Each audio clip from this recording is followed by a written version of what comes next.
앞서 전해드린 핀란드와 스웨덴 같은 중립국들의 나토 가입 추진, 러시아와 서방의 일종의 완충지대가 사라지게 되는 셈인데 앞으로 어떻게 되는 건지 더 들여다보겠습니다. 조현진 KBS 해설위원 나와 있습니다. 자, 먼저 핀란드, 이게 중립국 지위를 이제 포기하겠다는 건데 역시 아무래도 러시아의 우크라이나 침공 때문이겠죠? 그렇습니다. 러시아가 중립국 지위를 유지한 게 2차 세계대전 이후로 벌써 74년이나 됐는데요. 네. 그런데 2014년도에 러시아가 크림반도를 병합하는 것을 보면서 불안감을 느끼고 이후로 나토와의 협력 관계를 조금씩 늘려오기는 했습니다. 하지만 나토 가입에 대해서 부정적인 여론이 높았기 때문에 그 나토 가입을 못하고 있었는데 이번에 이제 우크라이나 침공하는 걸 보면서 여론이 완전히 돌아섰습니다. 그래서 우리도 피해를 볼 수 있다. 그렇죠. 여론조사 결과가 한 70% 이상의 국민들이 나토 가입을 찬성하는 것으로 나타났고요. 이런 여론을 바탕으로 우크라이나 전쟁 초기에 이미 우크라이나 쪽에 무기를 지원하기도 했거든요. 그러니까 군사적 비동맹주의 정책은 사실상 이미 깨진 상황이라고 볼 수 있겠습니다. 네.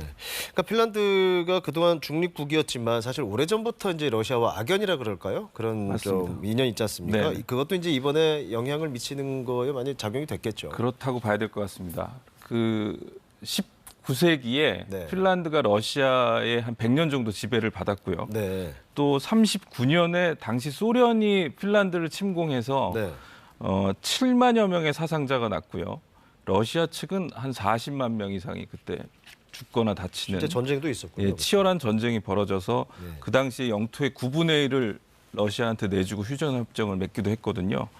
이후에 이제 1948년도에 나토에 가입하지 않겠다고 핀란드가 선언을 하긴 했는데 이걸로 인해서 소련의 침략은 안 받았지만 그 대신에 소련이 핀란드의 내정이라든지 외교에 상당히 영향력을 행사하는 것을 허용해야 했습니다.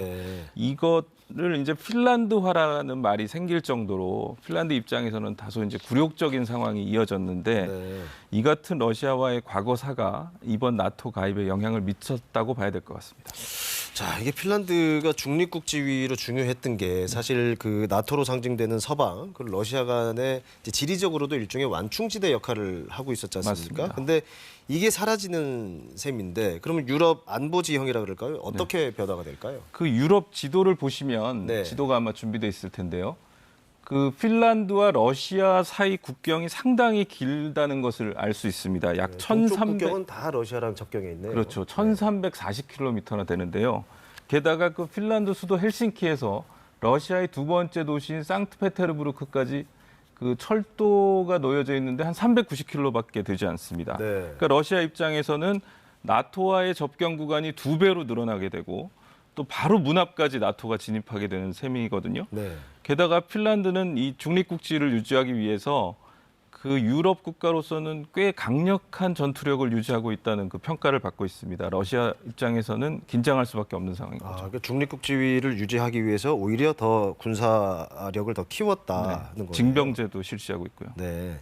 자, 핀란드, 이제 스웨덴, 그 러시아와는 지리적으로 역시 그 핀란드처럼 직접 맞닿아 있는 것 같지는 않은데.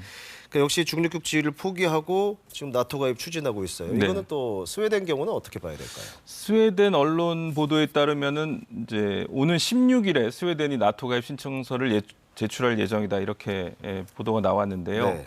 말씀하신 대로 스웨덴은 러시아와 국경을 맞대고 있지는 않지만 우수한 기술력을 바탕으로 상당히 고성능 무기를 생산하고 있는 국가입니다. 그리펜 전투기가 아주 유명하죠. 그래서 이 핀란드와 스웨덴이 나토에 가입하게 되면 이 발트해 지역에서 나토의 군사력이 상당히 강력해질 것이다라는 게 전문가들의 평가고요. 따라서 이 러시아 입장에서는 사실 우크라이나 침공할 때도 명분이 나토의 동진을 막겠다는 거였잖아요. 그런데 오히려 나토가 더 동쪽으로 이제 확산하는 그런 계기가 됐으니까 상당히 당혹스러울 수밖에 없을 것 같습니다. 그러니까 그 지금 조윤 설명처럼 나토의 동진, 서방의 동진을 우리는 더 이상 방치할 수는 없다. 이게 이제 전쟁을 일으킨 명분이었잖아요. 자, 지금 이번에 그 두 나라의 결정, 러시아가 역시 반발을 강하게 했죠. 맞습니다.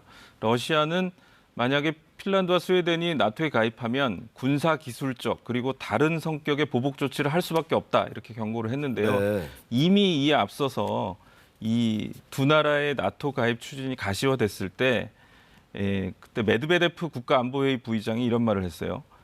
두 나라가 나토에 가입하면 발트에 핵무기를 배치할 수도 있다. 핵무기를 직접 언급을 했었군요. 예. 이때. 그리고 지난 4일에 칼리닌그라드라는 곳이 있는데요. 네. 이게 리투아니아와 폴란드 사이에 있는 러시아의 여교 영토입니다. 네. 여기서 핵탄두를 탑재한 탄도미사일 발사 모의 실험을 실시하기도 했습니다. 지금 분위기가 그렇게 간다면 이제 불안한 거는 역시 러시아가 우크라이나를 침공을 한 것처럼 러시아가 실제로 군사적 행동에 나설 수 있다. 이 가능성을 커지는 셈인데 어떻게 지금 전망이 되고 있습니까? 뭐 단언할 수는 없겠지만 네. 지금 러시아가 우크라이나 전쟁에서 그렇게 뭐 승기를 잡았다고 보기는 힘든 상황 아닙니까? 고전을 하고 있다는 평가죠. 고전하고 있다고 봐야 되는데 네. 이런 상황에서 다른 군사 행동을 하지는 못할 것이다. 이런 현실적으로. 게 전문가들의 예상이고요. 네. 또 그 나토 헌장을 보면 이런 내용이 있습니다. 회원국 중 어느 한 나라가 공격을 받으면 나토 전체에 대한 공격으로 간주하고 즉각 대응한다. 네. 이렇게 돼 있기 때문에 일단 나토에 가입하게 되면 러시아가 함부로 공격하기는 어려워 보입니다. 네. 또 이 때문에 나토 회원국 외교 관계자들은 지금이 아니면 두 나라가 나토 가입은 불가능하다. 네. 러시아가 이들 국가를 공격할 수 있는 상황이 아니다라고 얘기하고 있습니다. 이 때문에 아마도 다음 달 말에 이제 스페인 마드리드에서 나토 정상회의가 열리는데요. 거기서 가입이 승인이 되거나 아니면 그 이전이라도 신속하게 가입을 할 수도 있겠다. 이런 전망이 나오고 있는 상황입니다. 그러니까 맥락을 쭉 짚어보면 이번에 침공이 결정적이긴 했지만 스웨덴과 핀란드는 나토 가입을 언제든 하겠다라고 의사는 항상 표명을 해왔었고 분위기는 맞습니다. 그렇게 조성이 됐었고. 자, 근데 사실 이제 결국은 방금 설명하셨듯이 러시아의 침공이나 군사적 행동 가능성인데 사실 우크라이나 침공도 그 가능성을 낮게 봤던 전망이 많았잖아요. 네네. 그렇기 때문에 이 잠재적인 위기감 어떻게 또 이어질지 좀 관심이 커지고 좀 지켜봐야 될 것 같은데요. 자, 알겠습니다. 조현진 KBS 해설위원이었습니다.